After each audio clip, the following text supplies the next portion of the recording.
Donc, bienvenue dans cette quatrième et dernière partie de la proposition 14 qui est de construire un carré équivalent à une figure rectiligne donnée. Donc on a les trois premières parties, la première partie c'était pour l'explication de ce qu'on allait faire dans la deuxième partie. La deuxième partie c'était la construction de ce rectangle qui est équivalent à notre figure donnée. Et la troisième partie c'était la réexplication et la réinterprétation de la proposition 5 du livre 2 dans ce cas de figure. Donc ici, on va continuer gentiment notre proposition. Donc ici, on a cette égalité. Et effectivement, comme HF est égal à Hθ, ah oui, donc là, on va construire, Elisa. je m'emballe trop là. Donc on va construire un arc de cercle, ici l'arc de cercle BF. Et on va expliciter le point d'intersection du prolongement de la droite GDE et le point d'intersection de cette droite du prolongement du segment DE s'appelle du coup G. Tac, donc on a notre segment ici HG. Et effectivement, comme HF est égal à HG, on va avoir cette égalité qui va apparaître ici. Tac. Il y a un petit peu de feu. On va avoir du coup, on va remplacer ici HG. Effectivement, on arrive petit à petit sur le fait qu'on va avoir cette figure qui sera égale à HG.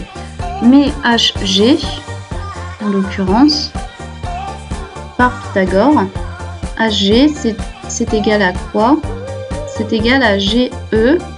Parce qu'ici c'est un parallélogramme, plus EH au carré. Ah, ça nous intéresse.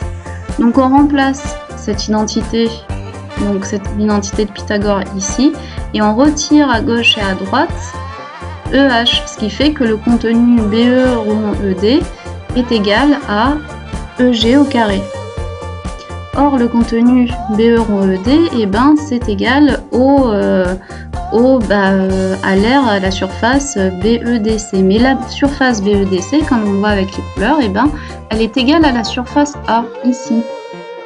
Donc on s'est bien ramené après tout ceci, hein, c'était un petit peu long à montrer qu'effectivement, GE au carré, c'est-à-dire que si je construis un carré issu de ce segment,